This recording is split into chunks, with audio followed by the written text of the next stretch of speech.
Hello, good morning, good afternoon, good evening, wherever you're watching us.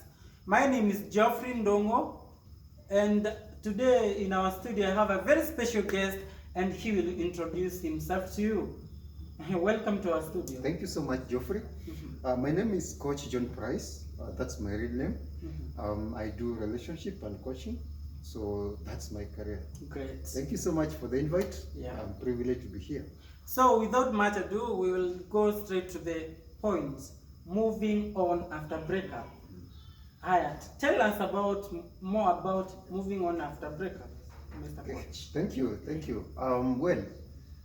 First of all, moving on, it means that someone was hurt sometimes back, and someone has healed. So you are basically ready to get to another step. So what's this next step?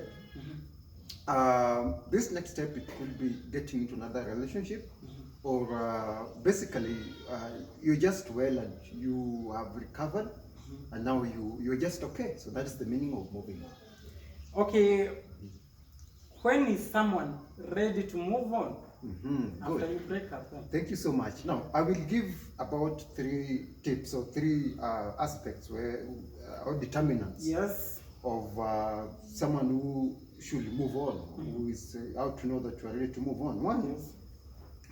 whenever you are through a healing process and you feel that your interests has changed, so you have a change of interest, that means you are ready to move on to the next step.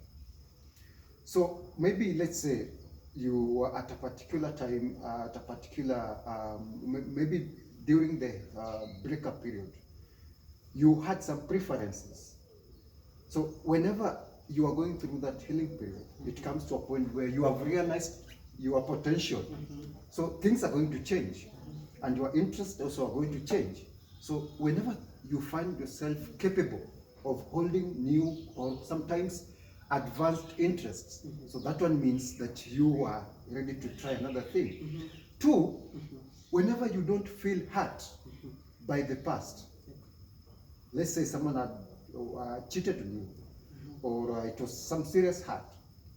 So whenever you don't feel the pain, when you think about that and you don't feel that pain, and you feel that things have changed, you no longer feel some kind of harshness.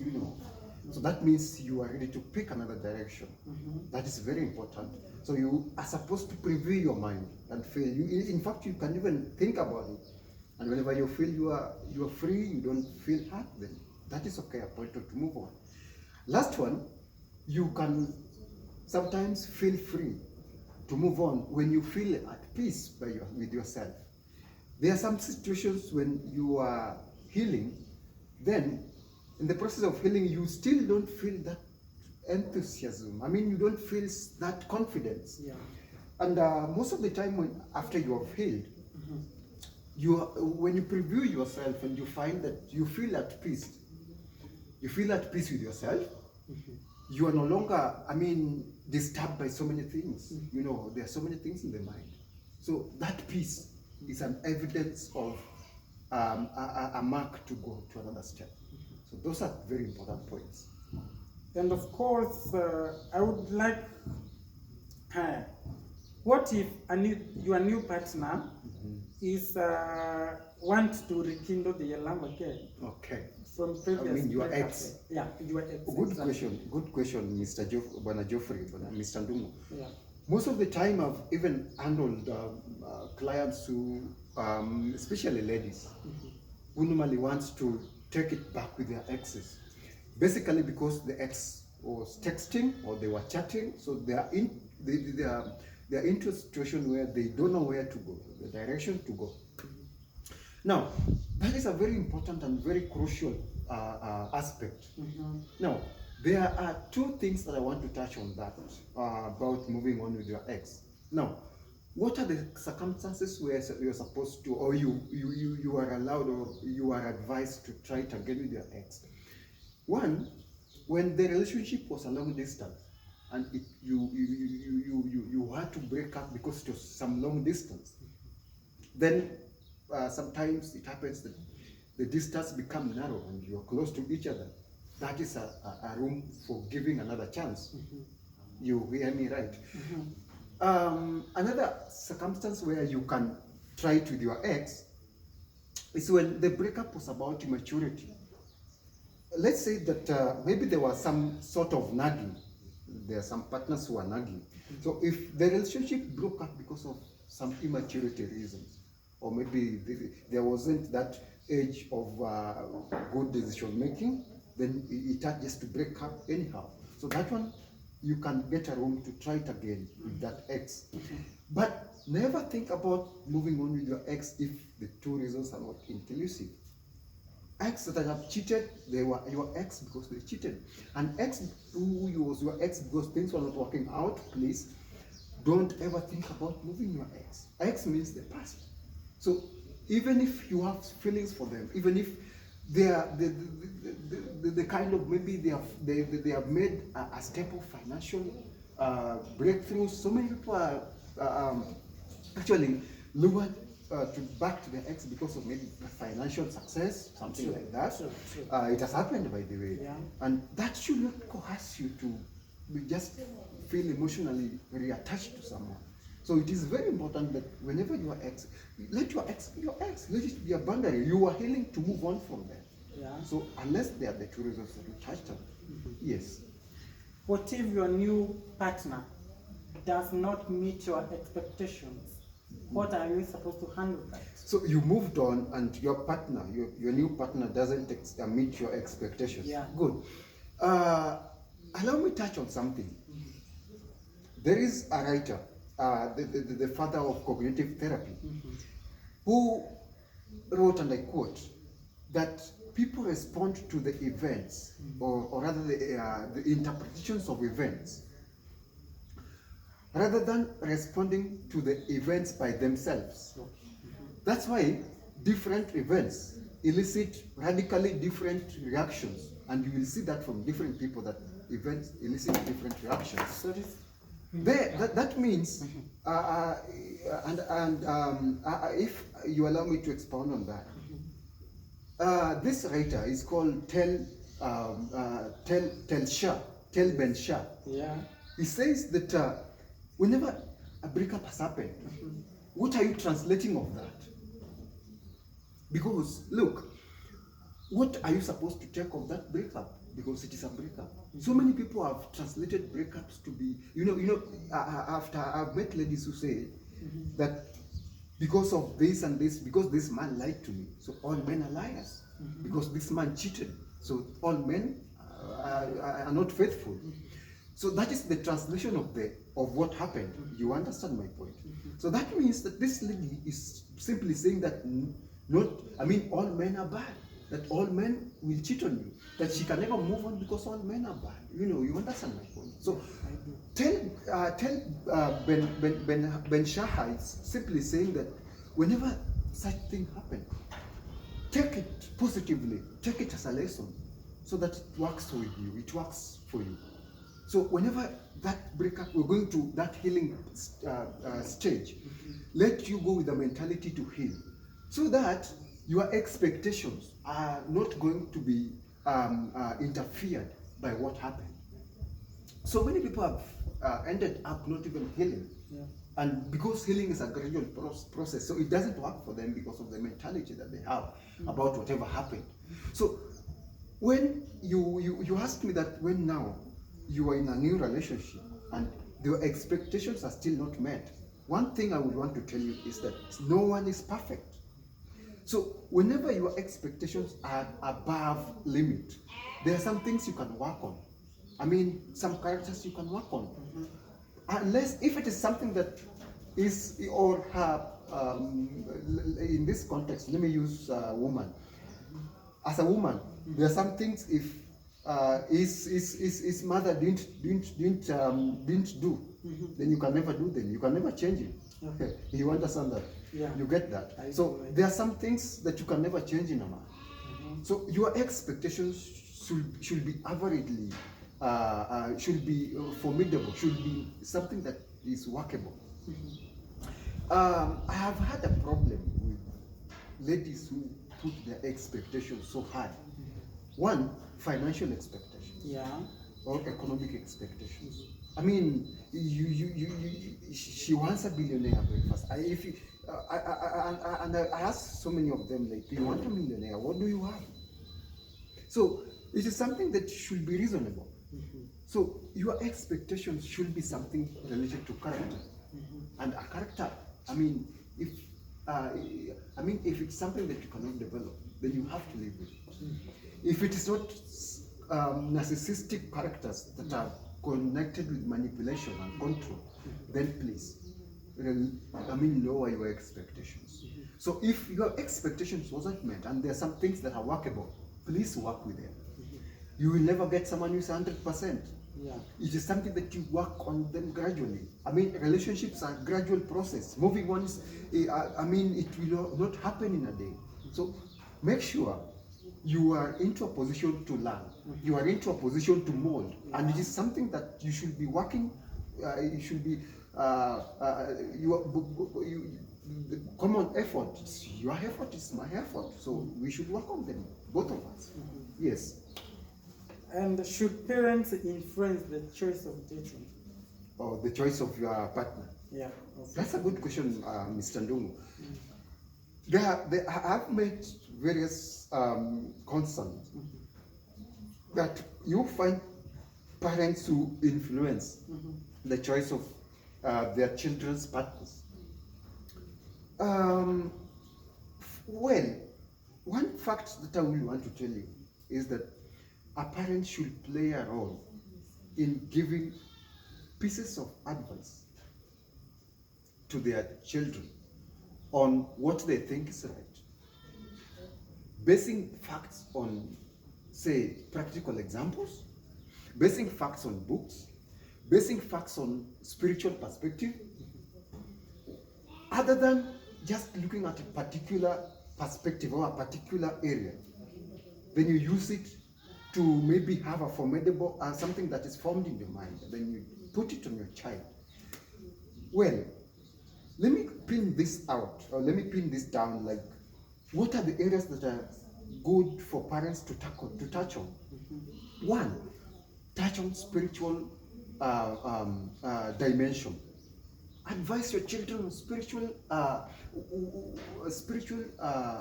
perspective, like, give them why you feel it's good to date such a such a person who is connected to this religion or to this spiritual direction. If you feel your child is good to be to have a born again or a Christian, why do you feel that is right? So you see, online on spiritual perspective, it is so specific, because you shouldn't advise your child that if he is a Christian or she is a Christian, then you want to base him on areas that are related outside Christianity. I mean, please bring it closer to what you feel is right for your child. Now that's some spiritual perspective. Yeah. Make sure you put it on a perspective that is understandable. Two, on also the kind of characters or social perspective. It is good, of course, to touch on social understanding, which is right. Yeah. But don't make them feel, don't bring negative aspects of social life. Yes. That is also important. Another thing that is also important when you're advising your child, give them the academic advice. One thing I would want to be honest with you, one thing that my dad normally tells me is that, Price, I will advise you that even if you think about settling down with such a person who has met a particular academic background. That means he's got an experience about academic background. So to say that it is his wish. So it is trying to narrow me down to the advantages of dating or settle down with someone who is educated. So I want you to understand this, that whenever a parent is advising his or her child, please give him what to feel about that, and give them a room to pick to pick the choice, to have the choice, to make the decision. So give them the outline, but don't decide for them. So a parent is important, of course, because they are experienced. I mean, they have that know-how. But it is wrong when you are deciding for them. Because I tell so many people that it is you who is going to date that person. It is you who knows your potential. It is you who is going to click in their chemistry. It's not your parent. And so sometimes your parent can just take you to the wall and you feel you can settle down. You can settle for their reason. For what they feel make them happy. You will feel that you want to go down with what they want. And that time, you're going to mess it up. You're going to mess up.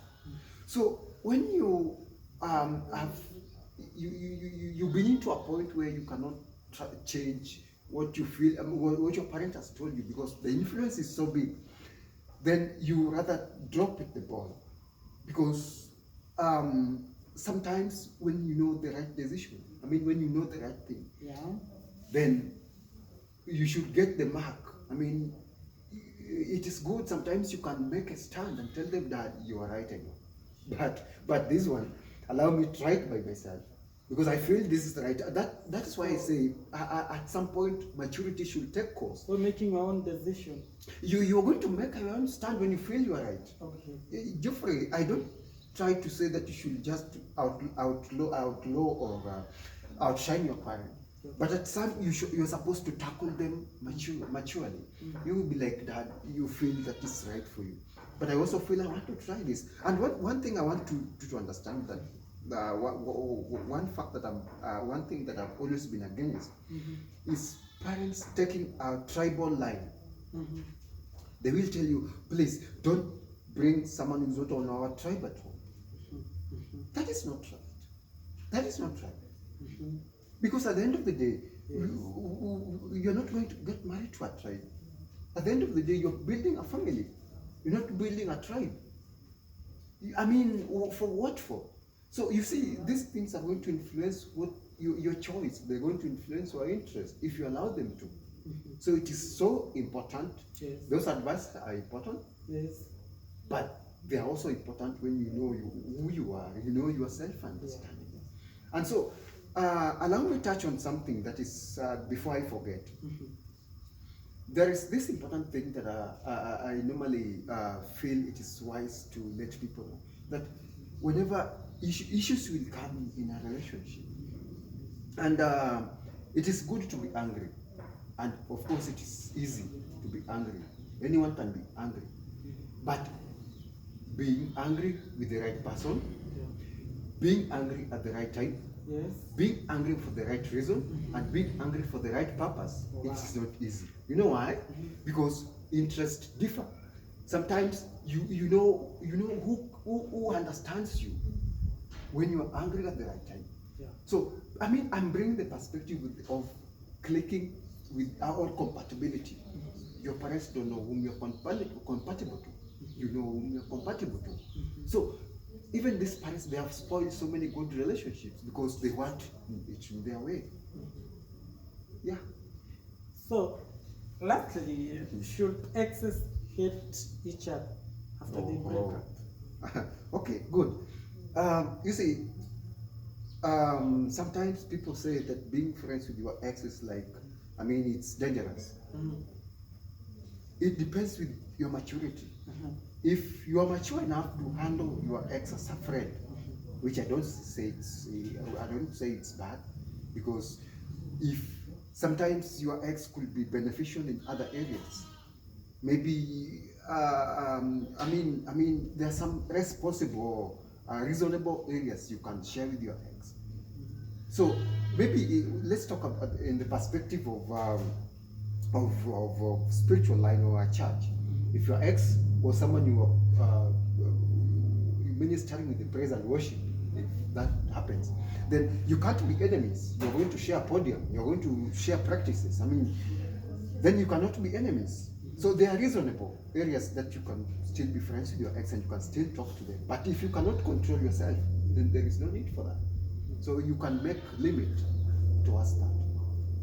Okay, there's that person who is going through all what you've talked about currently. How can you address such a person? Thank you.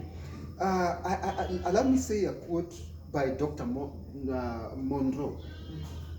Dr. Miles Monroe says that every idea, I quote, every idea, every choice, every goal is a devil's workforce.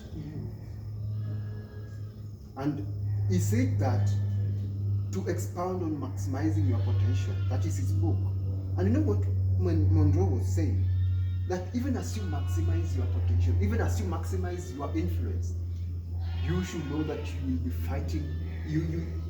That goal, that idea is a devil's workshop. I mean, the devil will fight you. Relationships are not easy, neither do marriages are.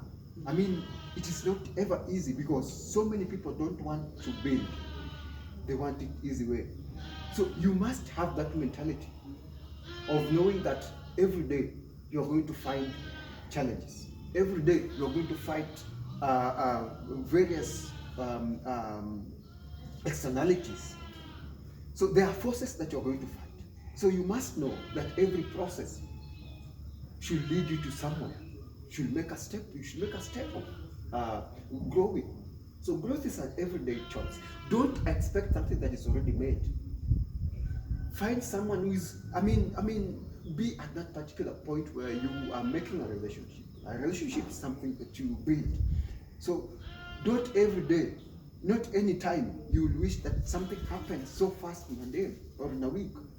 Be there to grow.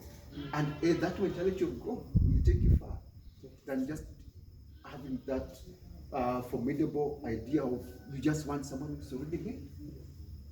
So thank you I'm that grateful to have you in our studio. And that mark the end of this topic, moving after breakup. Yes. So until we meet for the next show, remember to drop your comments, ask questions. We are here to help every person. Yes. Until we meet next time, goodbye. Bye-bye. Thank you.